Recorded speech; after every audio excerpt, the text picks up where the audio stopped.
Alabado sea el nombre del Señor, porque estamos hoy predicando su palabra. En esta hora queremos nosotros comenzar con una serie que hemos titulado Instruidos y Fundamentados en la Palabra. Instruidos y fundamentados en la palabra. Amado hermano, cuando nosotros hablamos de instrucción, hablamos de formación. Y hemos hablado días atrás y meses atrás que el siglo XXI es un siglo o una guerra, mejor dicho, de ideologías. Porque en este siglo, hoy más que nunca, se han propagado ideas adversas y contrarias a la palabra de Dios, donde encontramos ideologías que se han levantado en una nación a tal punto que llegan al parlamento, a una asamblea legislativa en cualquier país, no me estoy refiriendo solamente a Costa Rica, sino cualquier otro país, y llegan a influir tanto que llegan a cambiar la ley. Bueno, sabemos que la ley puede cambiar, sabemos que puede variar, pero sin embargo la ley divina, el manual de vida, la Biblia, la poderosa palabra de Dios, se mantiene vigente, con principios, con valores, y también hay profecías que tienen que cumplirse. Y con esto quiero decir que de generación en generación los tiempos cambian y los hombres cambian y las leyes cambian, pero la palabra de Dios permanece para siempre. Con esto lo que quiero decirles es que nuestro fundamento e instrucción está en la Biblia. No vamos a dejar de creer lo que la Biblia dice y vamos a defender la sana doctrina y vamos a defender el fundamento de la palabra, a defender la tesis espiritual, siempre predicando lo que la Biblia dice, aún así el entorno cambie, aún así el mundo cambie, aún así el mundo diga otra cosa, necesitamos instrucción. Con esto quiero enfatizar algo importante. La iglesia de Cristo necesita instrucción, porque repito, la instrucción es formación. Una iglesia que no es instruida, que no es fundamentada en la palabra, es una iglesia propensa a caer en errores doctrinales y separarse del fundamento de la fe. ¿Por qué digo esto? Porque encontramos en este tiempo iglesias que están consintiendo con lo que el mundo está diciendo. Encontramos en este tiempo iglesias adaptándose a un nuevo modelo de ideas o ideologías contrarias a la palabra, y la Biblia nos enseña que nosotros no tenemos que agradar al hombre, sino a Dios antes que a los hombres, y nunca adaptarnos. ¿Alguien me está escuchando acá? ¿Alguien me está entendiendo? Necesitamos ser instruidos. La iglesia, usted y yo, tenemos que tener cultura de educación, una cultura educativa, espiritualmente hablando, para ser instruidos. Repito, si no somos instruidos y fundamentados, estaremos cayendo en errores doctrinales, andando de un lado a otro y no siendo fundamentados y arraigados y cimentados en la fe del Hijo de Dios. Bien, en la mañana decía y ponía un ejemplo. Cuando decimos que la iglesia no tiene que adaptarse al mundo, sino que tenemos que seguir en la palabra, me estoy refiriendo al fundamento. ¿Por qué? Porque yo me he encontrado con gente que un día predicaron a Cristo y hoy en día están negando la fe que un día predicaron. Me he encontrado con gente separada del Señor, negando la fe que un día predicaron. Me he encontrado con jóvenes, y cuando digo jóvenes, no hablo desde la iglesia, hablo en general. Cuando hablo de iglesia, hablo a nivel universal. Me he encontrado con gente que sale de la del colegio, sale del bachillerato, jóvenes cristianos, jóvenes que están en una iglesia, entran a la universidad, salen con el título universitario, entran creyendo en Dios y salen de la universidad diciendo que los parió una mona. Alguien dice, ¿cómo, pastor, lo parió una mona? Sí, porque muchos salen de la universidad pensando que descienden del mono. Y yo no tengo cara de mono, ni usted tampoco. Yo tengo cara de Cristo. A mí Cristo me formó. Dice la Biblia, imagen y semejanza. Es lo que yo creo, es lo que defiendo, es mi tesis espiritual.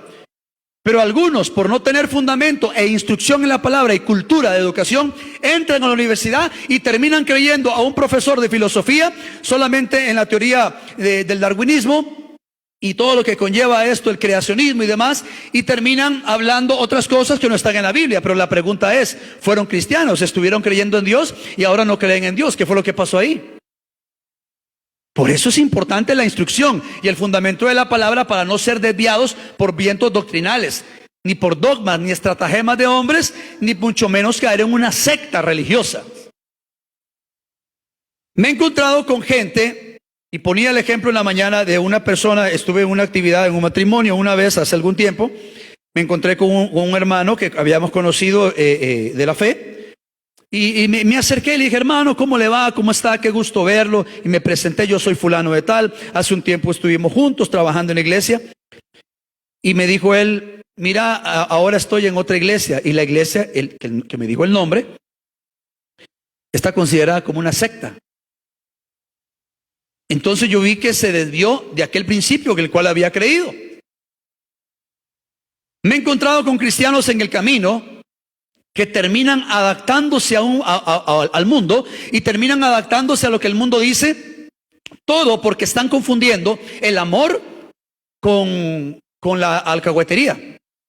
Porque hay un famoso dicho, dice: Dios nos ama a todos, y eso es cierto. ¿Cuántos saben que Dios nos ama a todos? Dios nos ama a todos, pero cuando entramos en Dios, entramos en un proceso de disciplina. Lo que vamos a hablar ahora acerca del fundamento de la palabra tiene que ver con doctrina básica, fundamental. Conversión, santificación, el bautismo en el Espíritu Santo, sanidad divina y la segunda venida de Cristo. Son doctrinas fundamentales de todo creyente. Hoy vamos a hablar de la conversión. Y le decía esto a manera de introducción porque me he encontrado con cristianos con poco fundamento. Entonces la pregunta es: ¿son convertidos o convencidos? Esa es la gran pregunta. ¿Fueron convencidos o fueron convertidos de verdad? Porque alguien convertido de verdad tiene un cambio radical para nunca volver atrás y negar la existencia de Dios o negar la fe del Hijo de Dios. ¿Por qué es necesario ser instruidos en la palabra? Para no caer en errores doctrinales. Y voy a decir esto con mucho respeto. En la mañana lo dije. ¿A la iglesia puede entrar un alcohólico? Claro que sí, puede entrar. Pero ¿qué no puede hacer el alcohólico dentro de la iglesia? Comenzar a ingerir bebidas alcohólicas. ¿Por qué no puede hacerlo dentro de la iglesia? Porque la iglesia es un lugar de respeto y formación. Lo recibimos. Una vez que entra, oramos y lo formamos. Depende de él si quiere que se forme o él o ella. Pregunta: ¿a la iglesia puede entrar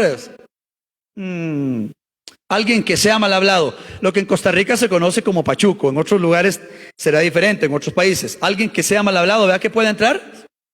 ¿Pero qué no puede hacer dentro de la iglesia? Decir malas palabras.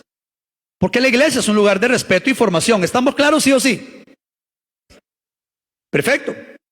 Pregunta: con esto que le acaba de decir, en la iglesia del Señor recibimos a todas las personas, independientemente de su creencia, de su fundamento o de sus preferencias sexuales. Pero aún estando dentro de la iglesia no puede permitir cosas que ellos hacen afuera, aquí.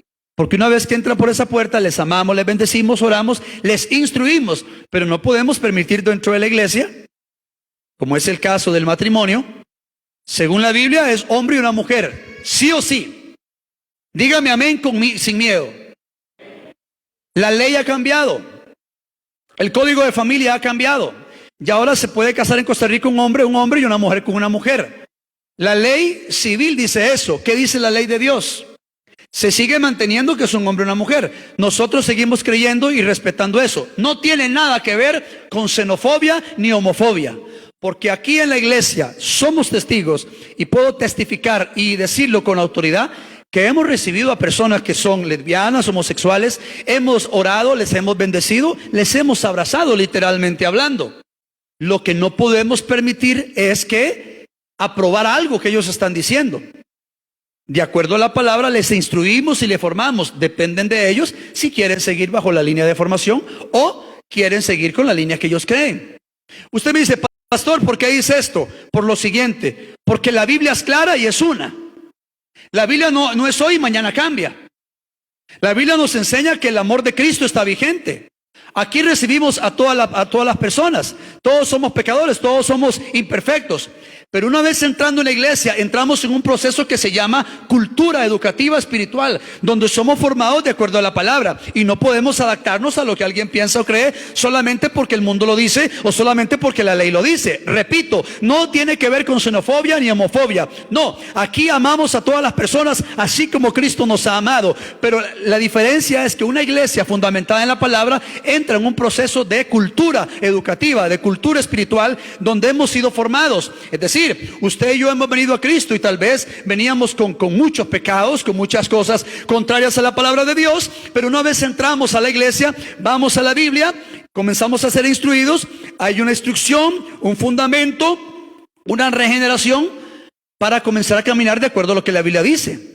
Al final de cuentas, caminamos de acuerdo a los principios de la Biblia, no de acuerdo a los principios de una ideología o de un hombre. El cristianismo es Cristo en el centro de todo, así que no podemos dejar de predicar lo que la Biblia dice. Pero aquí el asunto es esto, que hay iglesias que están consintiendo con el mundo, con la cultura del mundo, o están consintiendo con las ideologías que hoy en día se mueven, diciendo Dios nos ama a todos y tenemos que aceptarnos. Y quiero que entendamos esto: Dios nos ama a todos y nos acepta a todos, pero de acuerdo a lo que la Biblia dice, nos forma y nos instruye para caminar en santidad, en justicia, de acuerdo a principios de la palabra, a la norma de la palabra.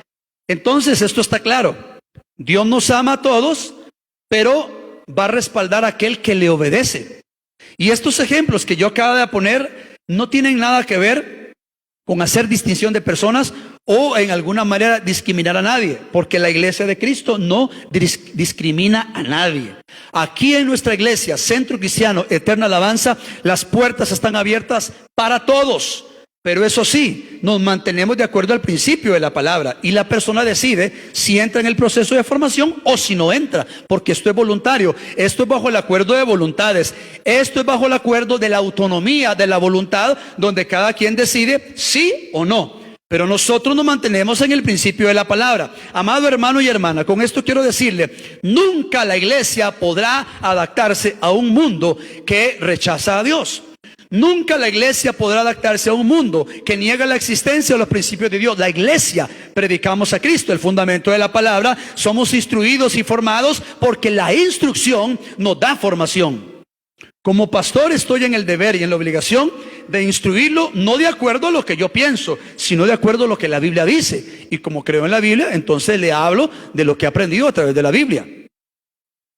No le voy a hablar de otras cosas que no sean en la Biblia. Repito, aunque la ley ha cambiado, y como lo decíamos hace un momento y en la mañana, el código de familia ha cambiado, las ciencias sociales van cambiando, la Biblia permanece. Necesitamos estar fundamentados en lo que la Biblia dice, respetando lo que dice la ley civil. ¿Estamos de acuerdo, sí o sí? Una vez entendiendo esto, yo quiero formar en usted carácter, de que se mantengan los principios divinos y no nos veamos rezagados como otros que hoy están negando la existencia de Dios o están negando los principios de la Biblia o se están asociando a una cultura que está en contra de Dios. Habrán lugares donde dicen, se ha escuchado lugares donde dicen en una iglesia tiene una zona de fumado. ¿Cómo una zona de fumado?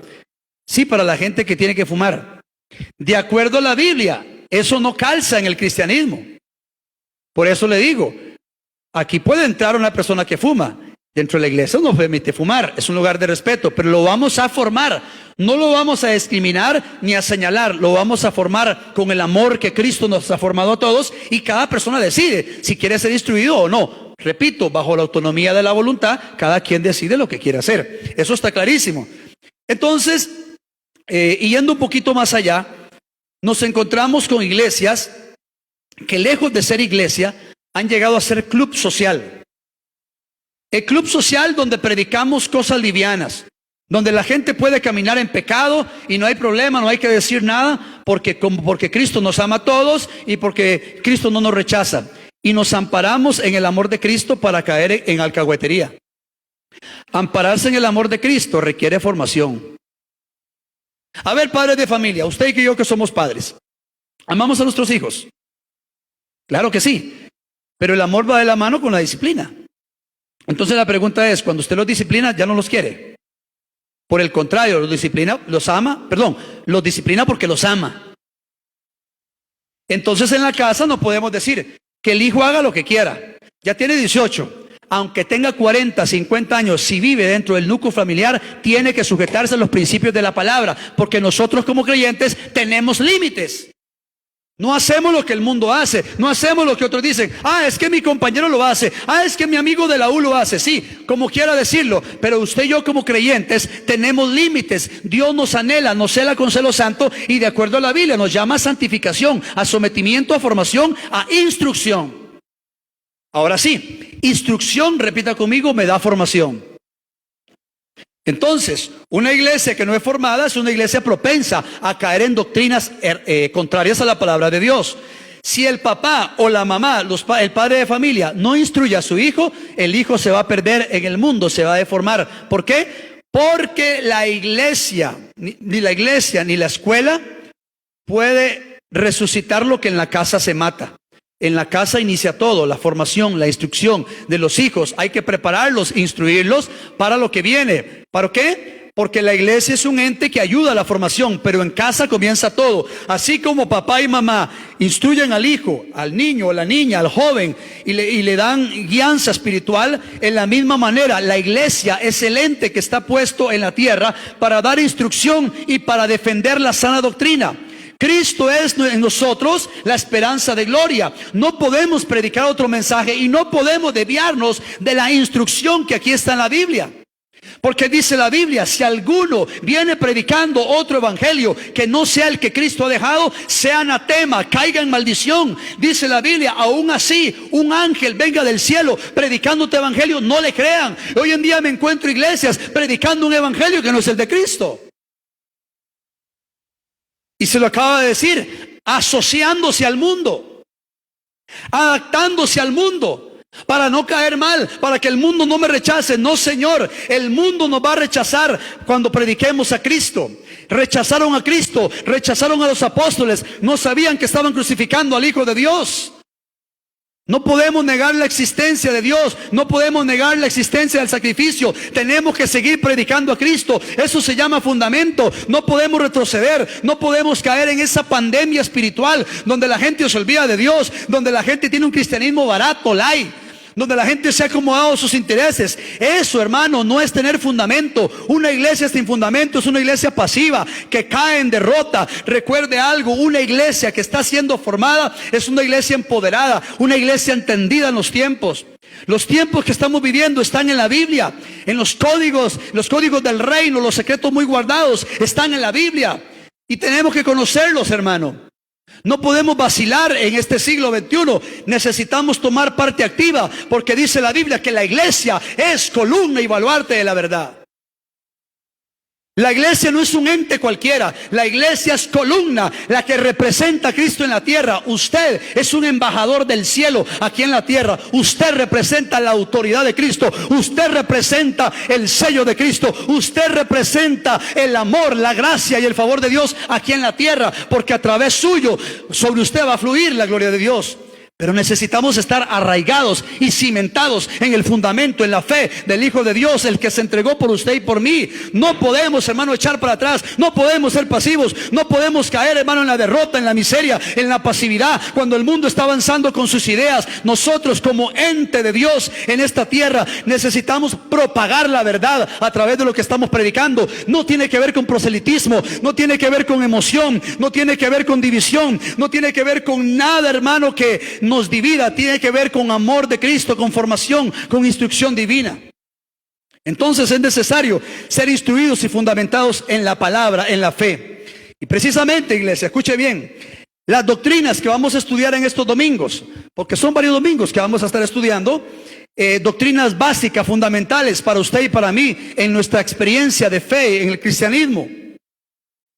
De estas 5 doctrinas, o mejor dicho, 5 fundamentos de doctrina, hay 3 que son expresiones de experiencia personal, que se creen necesarias para que uno goce de la plena comunión con Dios. Tienen que ver con nuestra salvación personal y nuestro destino a la eternidad.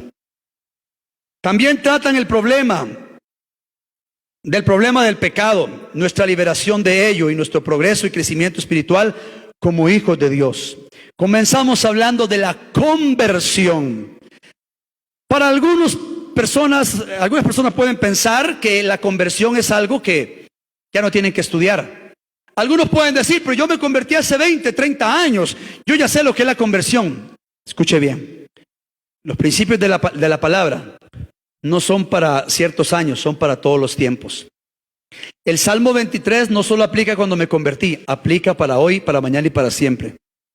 ¿Estamos de acuerdo? Juan 3:16 aplica para todos los tiempos, para todas las edades y generaciones. ¿Por qué le digo esto? Porque alguien pudiera pensar, conversión, yo ya soy convertido. La pregunta es, ¿en el cristianismo somos convertidos o convencidos? Porque cuando alguien titubea de su fe frente a otros, entonces me hace pensar que no está convertido. ¿Está conmigo? Cuando alguien negocia la fe allá en el mundo, me hace pensar que está convencido y no convertido.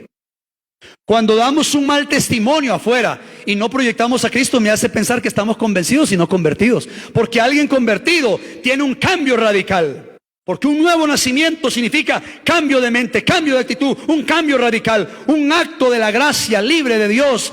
Es el cambio que ha venido a nosotros, por el cual Dios, por Jesucristo, perdona y quita la transgresión y regenera en uno la vida de Jesús. Regenera la vida de Jesús. Voy a explicar esto.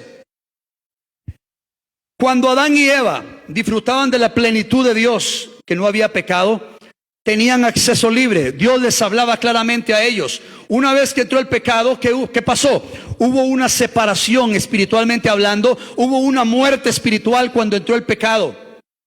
Entonces, una vez que había una separación del hombre y de Dios a causa del pecado, porque dice la Biblia que Adán fue un alma viviente, pero Cristo vino a ser el segundo Adán, un espíritu vivificante. Aprendas esto, un espíritu vivificante. Entonces dice la Biblia que cuando el hombre pecó, hubo una separación, hubo un rompimiento en el ámbito espiritual, porque hubo una separación a causa del pecado. Era necesario volver a restablecer esa comunión con Dios. ¿A través de qué? A través de un sacrificio perfecto. Jesús vino, murió por usted y por mí, y nos devolvió a nosotros la naturaleza que siempre Dios había querido para nosotros. ¿Cuál?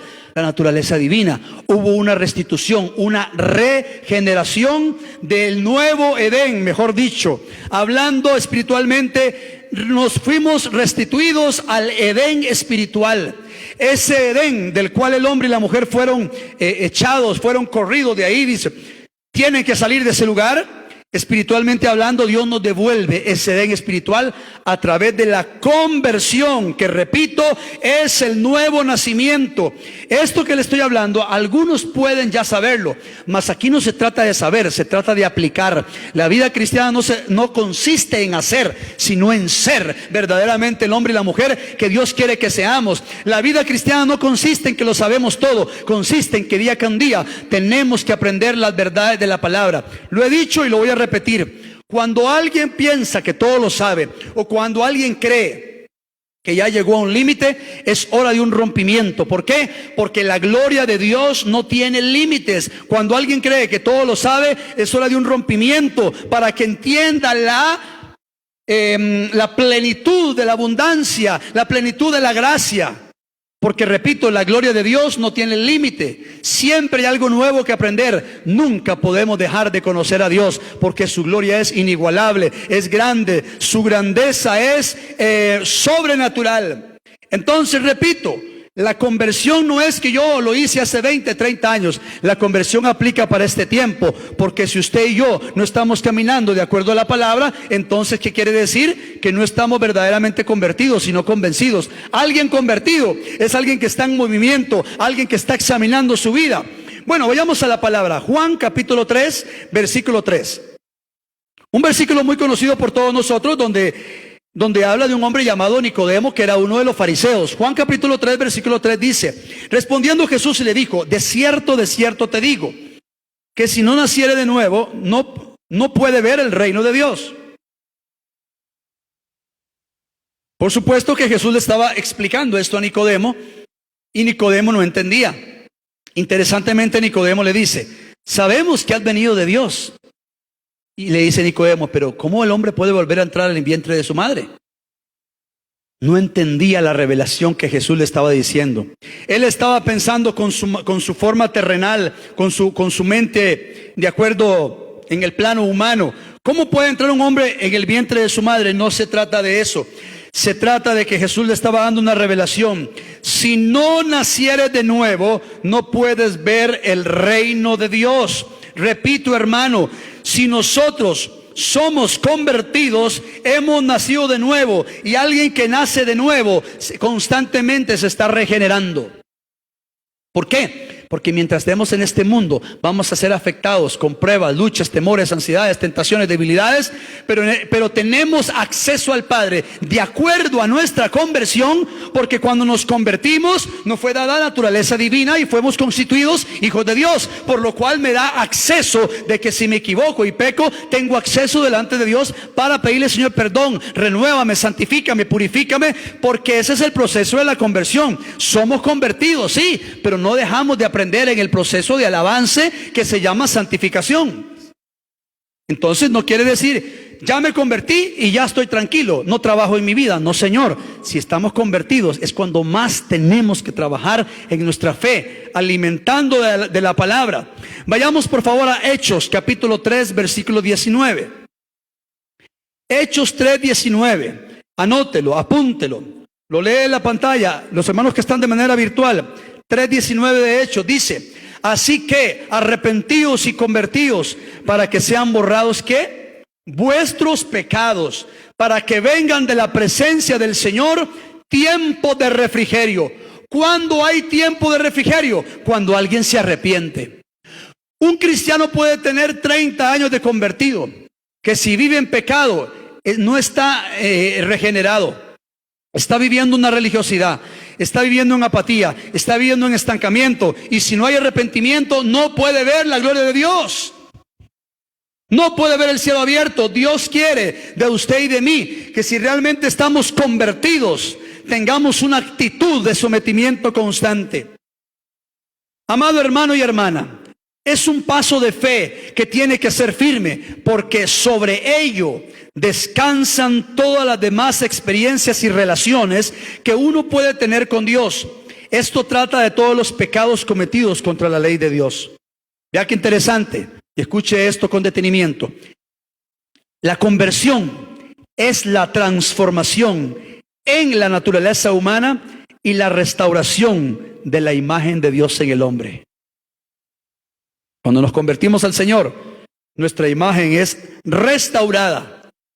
Pero una vez que somos creyentes y empezamos a caminar en el Señor, el enemigo querrá destruir y degenerar la imagen del Hijo de Dios, haciendo que tú peques y te alejes de Dios. ¿Está entendiendo? El enemigo va a querer destruir la imagen de Dios en ti, llevándote al pecado, llevándote al mundo. Y es donde te estoy diciendo: si hemos sido convertidos y no convencidos, entonces tengo que entender que mi mirada es hacia allá y no hacia el mundo. Esta experiencia de conversión abarca 5 elementos distintos: arrepentimiento, fe, regeneración, justificación y adopción. Repito, esta experiencia de conversión abarca elementos como arrepentimiento, fe, regeneración, justificación y adopción. Vamos a conversar sobre el arrepentimiento. ¿Por qué Dios quiere que una vez que somos convertidos volvamos al arrepentimiento? ¿Por qué? Sencillamente porque es el llanto de angustia, es una confesión humilde. No puede haber profunda convicción por el pecado si no hay una proclamación para el arrepentimiento. Esto lo predicó Jesús, lo predicó Juan el Bautista, donde dice: arrepentíos, el reino de los cielos se ha acercado. El reino de los cielos se ha acercado. No es remordimiento, es arrepentimiento. Y decía en la mañana, algunos tal vez vienen al Señor por remordimiento. Algunos buscan a Dios por remordimiento y pueden hasta llorar, pero resulta ser que es un remordimiento y no arrepentimiento, porque con el tiempo sus frutos no son frutos de justicia, son frutos de pecado, son frutos de inestabilidad, son frutos de ¿qué?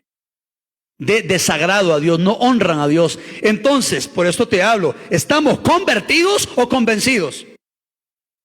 Usted dice, pastor, pero en mi casa todos son cristianos. Ok, todos son cristianos, todos son convertidos. La primera pregunta, ¿están buscando al Señor? ¿Están en la iglesia? No nos están congregando. Entonces, están convencidos, creen en Dios, pero no están aplicando los principios de la palabra. Vea que ya me va comprendiendo lo que quiero llegar. No es decir, ay, yo vine a Cristo en el año 2000. Ay, yo vine a Cristo en el año 90. Yo soy del 80. Ok. ¿Y ahora en el 2021? ¿Está consagrado a Dios? Ah, no, pastor, ya dejé ir a la iglesia. Entonces me parece pensar que fuiste convencido y no convertido. Porque cuando uno se convierte, pone la mano sobre el arado y no puede hacer esto. Dice la Biblia, no lo digo yo. Si ponemos la mano en el arado, Jesús lo dijo, no podemos volver atrás. Tenemos que negarnos, tenemos que tomar la cruz del compromiso y seguir a Cristo, cueste lo que cueste, pase lo que pase. Porque la conversión incluye que tengo que tener conciencia del pecado y, si he pecado, arrepentirme y ponerme a cuenta delante de Dios.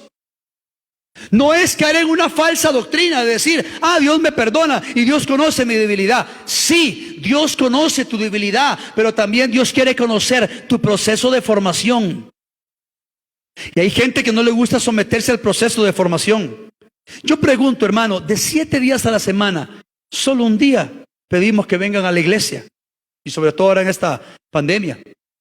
Y aún así hay gente que no lo hace. De 24 horas del día, apenas 2 horas, hora y 45 de culto. Y aún así no aguantan.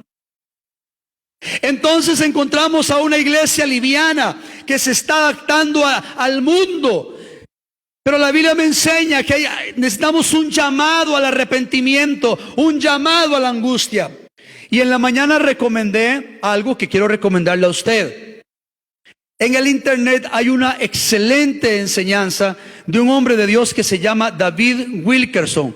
Ya él está con el Señor, búsquelo, un llamado a la angustia. Pero cuando lo busque, asegúrese que sea en la noche, en el tiempo de oración, porque Dios lo va a tumbar. Vamos a terminar llorando. Porque este hombre, David Wilkerson, decía algo importante. Ya está con el Señor, pero decía, estoy cansado de la retórica cristiana. Estoy cansado de cristianos que van a encuentros, a retiros, hicieron un montón de cosas y no hay cambio en ellos. Volvieron atrás otra vez. Estoy cansado de los shows que se manejan en los altares, donde la gente idolatra a hombres y no adora a Cristo. Y él hace un llamado a la angustia, un llamado a angustiarse cuando no estamos haciendo las cosas bien delante de Dios, un llamado a la angustia, es decir, Cristo viene y él necesita una iglesia sin mancha y sin arruga. Cristo viene y viene por ti, por tu familia, pero se requiere de que seamos verdaderamente convertidos y no convencidos. Convertidos incluye arrepentimiento, llamado a la angustia, una confesión humilde donde le decimos, Señor, ten misericordia de mí. Jesús mandó que se predicase el arrepentimiento en su nombre y exige a todos los hombres en todo lugar a que se arrepientan. Es un cambio de mente, un dolor profundo por haber ofendido a Dios, un abandono del pecado. Ese es el arrepentimiento. Porque el remordimiento es llorar porque te dolió, pero con el tiempo vuelves otra vez al pecado. Y dice la Biblia, no lo digo yo, que aquel que vuelve al pecado es como el perro que vuelve a su vómito. Esto es algo desagradable. No sé cuántos han visto eso. Un perro puede vomitar y su misma vomitada se la come. Eso es asqueroso. Y la Biblia compara a alguien que viene a la gracia y se devuelve al pecado, se está comiendo su vómito. Pero hoy Dios te dice, necesitamos en ti y en mí primero, yo como pastor, un llamado a angustiarnos, en revisar aquellas áreas que aún no hemos entregado a Dios. En revisar aquellas cosas que solo usted y Dios saben, y solo yo conozco y solo Dios sabe. Amado pueblo, El arrepentimiento no solamente es un acto que abre la puerta a la salvación, sino es una actitud que debe manifestarse en el cristianismo y en toda la iglesia de Cristo. Y esto lo voy a repetir porque es interesante. Quiero que se haga un rema. Quiero que el Espíritu Santo le hable con esto que le voy a decir. Voy a decir muy despacio. El arrepentimiento no solamente es un acto que abre la puerta de salvación, ojo, sino una actitud que debe manifestarse en el cristianismo y en toda la iglesia de Cristo. Vemos al apóstol Juan en el libro de Apocalipsis. Juan, el apóstol amado, lanza un mensaje a las 7 iglesias del Apocalipsis, de parte de Dios, por supuesto. Y les exhorta a las iglesias mencionadas al arrepentimiento. Cuando leemos las 7 iglesias en el Apocalipsis, le está hablando a la iglesia de estos tiempos también. Arrepiéntete, no te asocies con el mundo. A una de las iglesias, ¿sabe qué Dios le dijo? Tienes fama de que estás vivo, pero estás muerto. Hermano, vea, yo a esto sí le temo. Yo le tengo miedo a apartarme de la gracia de Dios. Yo tengo miedo, hermano, a amanecer un día y sin la gracia de Dios. Porque Salomón se creyó muy fuerte y sabio en su propia opinión. Y este versículo, cada vez que lo leo, a mí se me escalofría el cuerpo. Sansón no se había dado cuenta que la presencia de Dios ya se había separado. Oh, hermano. Solo de pensarlo, hermano, me da algo extraño en mi cuerpo. Sansón no se había dado cuenta que Dios se había apartado de él. Porque lo que Dios busca, el corazón contrito y humillado, un arrepentimiento genuino, un cambio de mente y de actitud que glorifique su nombre. Pueblo de Dios, así como Juan exhorta a las iglesias y le dice, Jesucristo alaba a una iglesia que no tolera a los malos. ¿Y quiénes son los malos? Los apóstatas de la fe, los comerciantes y mercaderes del evangelio. ¿Quiénes son los malos? Los que llevan al pecado a una iglesia. Y esto es grave, porque pueden haber líderes en los púlpitos que su vida no está consagrada a Dios y están predicando un evangelio diferente y están llevando a una iglesia a perdición. Y eso Dios no lo tolera. Jesucristo alaba a una iglesia que no tolera a los malos. Jesús alaba a una iglesia que persevera en la fe. Jesús alaba a una iglesia que persevera en el amor y da testimonio. Jesús alaba a la iglesia que vence al pecado. Jesucristo alaba a la iglesia, la que se niega a adaptarse a la inmoralidad del mundo y a la mundanalidad interna y a la que guarda la palabra. ¿Por qué hablo de mundanalidad interna? Porque hoy en día en la iglesia hay mundanalidad interna. Está grave esto, hermano. La mundanalidad interna. No hablo de la iglesia local, hablo de la iglesia universal en todo el mundo. Es aquella iglesia que tiene fama de estar viva, pero en su esencia está muerta. ¿Cómo así? A Dios no le impresiona el lujo de una iglesia. Aunque no tengo nada en contra de eso. Gloria a Dios si Dios quiere darnos una iglesia más grande. Pero mi mirada no está ahí. Mi mirada está en el corazón de las personas para la formación. Porque prefiero 100 consagrados que no 1000 carnales. Prefiero 10 consagrados, ungidos, poderosos, que derriban fortalezas de las tinieblas, a 100 que son carnales y salen huyendo de las tinieblas. El enemigo, si algo respeta, le teme a una iglesia consagrada. Es una iglesia con autoridad. Es una iglesia que está buscando a Dios. Una iglesia que se niega a adaptarse al mundo. El enemigo le teme a esa iglesia. No le teme a los grandes templos. Porque lo he dicho y lo voy a repetir y usted me lo tiene que contestar. Cuidado, se le olvida. Una iglesia se mide ¿por qué? Dígalo fuerte, no tiene que olvidarse esto. Por el carácter. Una iglesia se mide por el carácter. La iglesia no se mide por el lujo. La iglesia no se mide por cuántos miembros son convertidos hace 40, 50 años. La iglesia no se mide, es que esta iglesia se fundó hace 40 años. Y el diablo dice, ¿y a mí qué?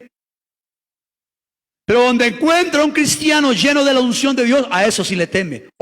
Hay que andar con cuidado. Veo a los jóvenes, veo a Luz y Sal que está buscando a Dios. Hay que andarle de largo. Estos jóvenes están con la pólvora espiritual. Esta iglesia está consagrada. Esta iglesia está buscando a Dios. Aleluya. Vamos a ir hablando un poquito de la fe. La fe, repito, sigue al arrepentimiento. ¿Estamos hablando de qué, hermanos? Conversión. Y que la conversión incluye elementos que le dije. ¿Cuáles son?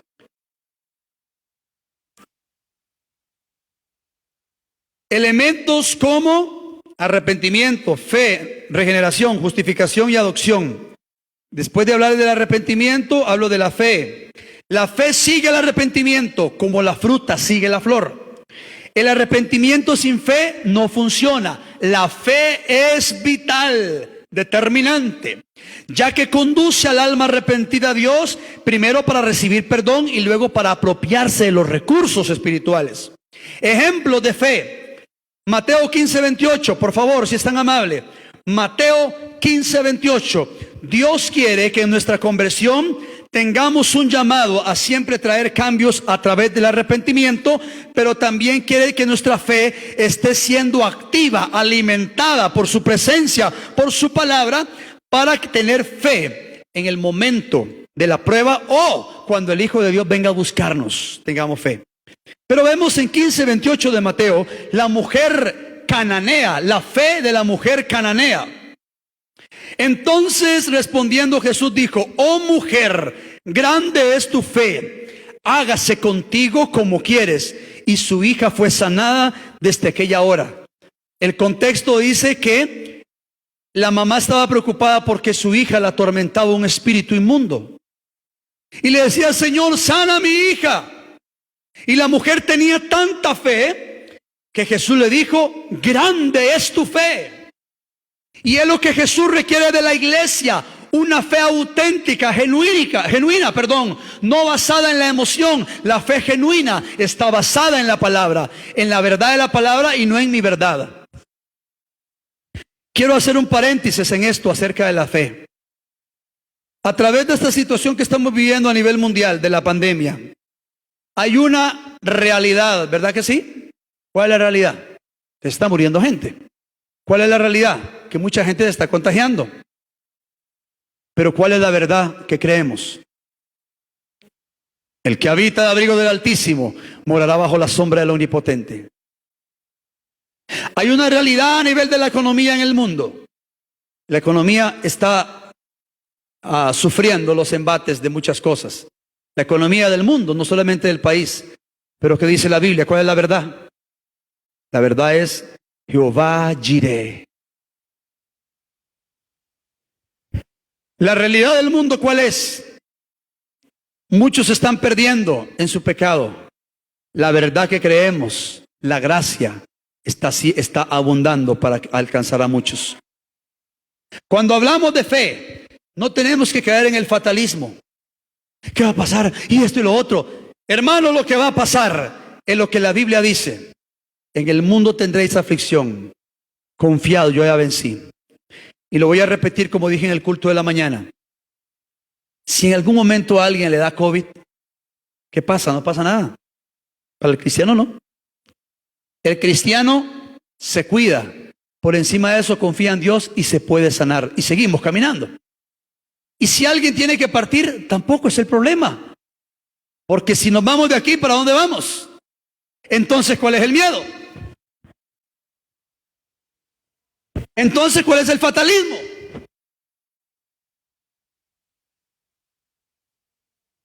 Hay una realidad y hay una verdad. La realidad es una pandemia, la verdad es lo que Cristo dijo. ¿Con cuál se queda? ¿Con la realidad o con la verdad? Ahora, no podemos obviar la realidad. Ojo, no estoy diciendo que salga sin mascarilla, no. Seamos prudentes. El sabio del mal y se aparta. Ande con mascarilla, ande con distanciamiento, lavado de manos. Seamos prudentes. En la iglesia, en la casa, en el trabajo, donde quiera que estemos y vayamos, seamos prudentes. Pero por encima de ello está la protección divina. Si así lo hacemos, Dios va a respaldar nuestra obediencia y nuestra fe. Pero aquellos que son imprudentes, Dios no va a respaldar, porque Dios no trabaja así, Dios trabaja en orden, con disciplina. Entonces, hermano, la fe tiene que aumentarse en estos tiempos. Le dijo Jesús a la mujer cananea, grande es tu fe. A la iglesia tiene que decirle, grande tiene que ser tu fe, porque cuando el Hijo de Dios venga a la tierra, hallará fe. Yo no quiero pensar, hermano, no quiero pensar lo que la Biblia dice en Mateo, cuando unos venían delante del Señor, dice la Biblia, o bien vendrían, quiero decir, en aquel tiempo, que el Señor, aquí estoy, en tu nombre eché fuera demonios, en tu nombre, Señor, estuve en los cultos virtuales. Y ya me imagino a Jesús, pudiste haber estado en 1000 cultos virtuales, pero nunca tuviste un cambio de mente, actitud, no te arrepentiste como yo quisiera. Apartados de mí, hacedores de maldad. Y eso, hermano, yo no quiero llegar a eso. Yo quiero entrar al cielo y decir, venid a mí, bendito de mi Padre, aleluya. Y hermano, llegar al cielo y ver al Señor. Digo, Señor, ¿me das permiso? Yo sé que hay muchos hermanos, ¿me das permiso? Y yo lo quiero abrazar y no soltar. Señor, valió la pena, valió la pena.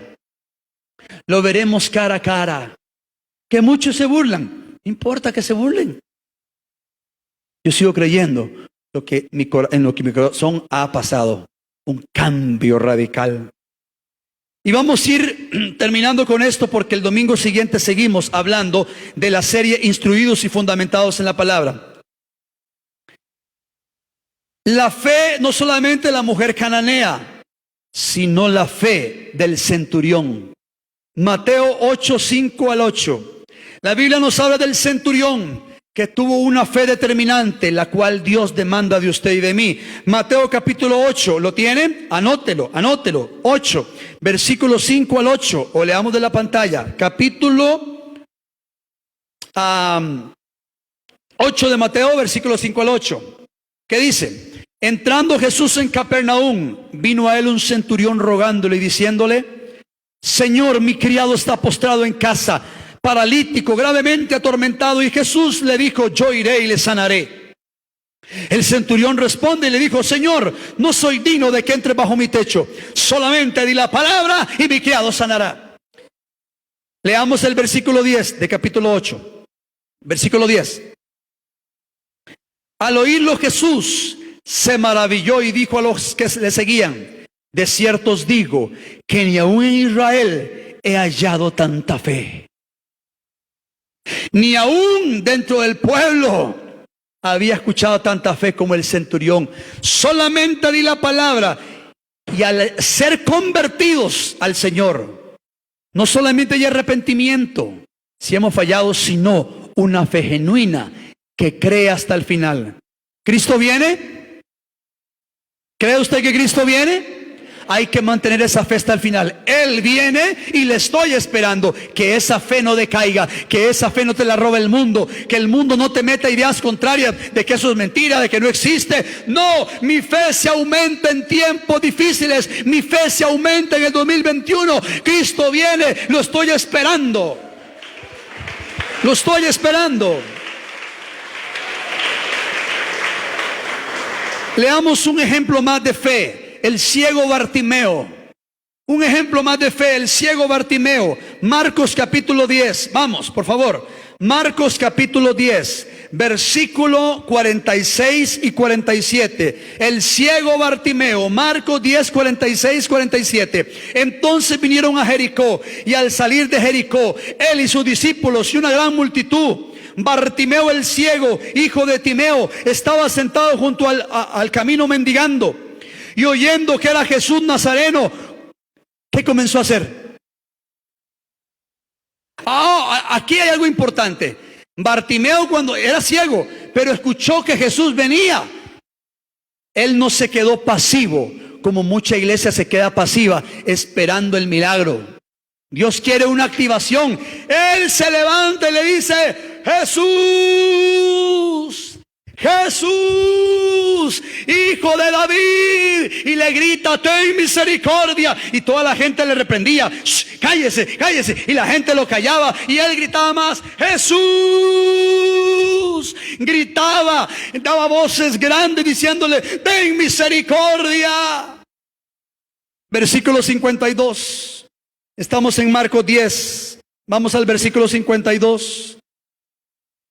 Y Jesús le dijo: vete, tu fe te ha salvado. Y enseguida recobró la vista y seguía a Jesús en el camino. Eso es lo que hace alguien que ha sido convertido. Sigue a Jesús, ama a Jesús, agrada a Jesús, testifica de Jesús. No solo recobró la vista, sino que recobró la herencia eterna que estaba perdida a causa del pecado. Pero él decía: Jesús. Ese es el llamado que Dios quiere en una iglesia. Que gritemos: aumenta mi fe en tiempos de pandemia. Aumenta mi fe en tiempos difíciles. Aumenta mi fe cuando la economía se cae. Aumenta mi fe, Señor, aunque el mundo no crea. Aumenta mi fe, Señor. En estos casos, lo que Cristo vio y recompensó fue la fe de ellos. La fe es necesaria para salvación. Juan 3:18. Y con esto cerramos para orar. Juan 3:18. El que en él cree no es condenado, pero el que no cree ya ha sido condenado, porque no ha creído en el nombre del unigénito Hijo de Dios. Repito, Juan 3:18. El que en él cree no es condenado, pero el que no cree ya ha sido condenado. Entonces, esto es determinante. La fe la encontramos en Hebreos 11:1, usted lo conoce. Es pues la fe la certeza de lo que se espera, la convicción de lo que no se ve. Otra versión dice: la fe es la sustancia de las cosas que no se ven. La fe es la sustancia de Dios para aplicarla en el corazón de la iglesia, que camine, que crea, que se empodere, que conquiste, que avance. Vamos caminando en pos de lo supremo. Así que, amado hermano y hermana, en conjunto con los que están de manera virtual, nos ponemos en pie. Hermano que está de manera virtual, póngase en pie en su casa. Póngase en pie en su casa y levante las manos. Y los que estamos aquí de manera presencial, levanta también las manos y dígale: Padre, yo soy convertido para honrarte, para amarte y para servirte. A través de mi conversión hay un llamado a la angustia para no separarme ni pecar delante de ti y corregir aquellas cosas que tengo que corregir. Padre, en el nombre de Jesús, a través de mi conversión, quiero honrarte y agradarte con mi fe. No una fe basada en el emocionalismo, no una fe basada en las ideologías, no una fe basada en lo que veo, sino una fe basada en lo que es eterno, en aquello que Jesús dijo: mi paz os dejo, mi paz os doy, no como el mundo la da. Aquella fe que Jesús dejó en los discípulos es la fe que yo oro en esta hora sobre la iglesia. Aumenta mi fe, aumenta la fe de las familias, aumenta la fe de la iglesia, aumenta la fe en tiempos difíciles. Padre, en esta hora yo oro por la iglesia que está de manera virtual y presencial. Guárdales de todo mal y que su fe se aumente en tiempos difíciles. Padre, nuestra conversión tiene que dar gloria a ti y dar frutos de justicia. Yo oro para que la iglesia, todos demos frutos de justicia y que Jesús se vea reflejado en ti y en mí. Iglesia, te bendigo con paz. Te bendigo a ti que estás de manera virtual. Te bendigo a ti que estás de manera presencial. En el nombre del Padre, del Hijo y del Espíritu Santo. Amén. Dale un fuerte aplauso al Señor.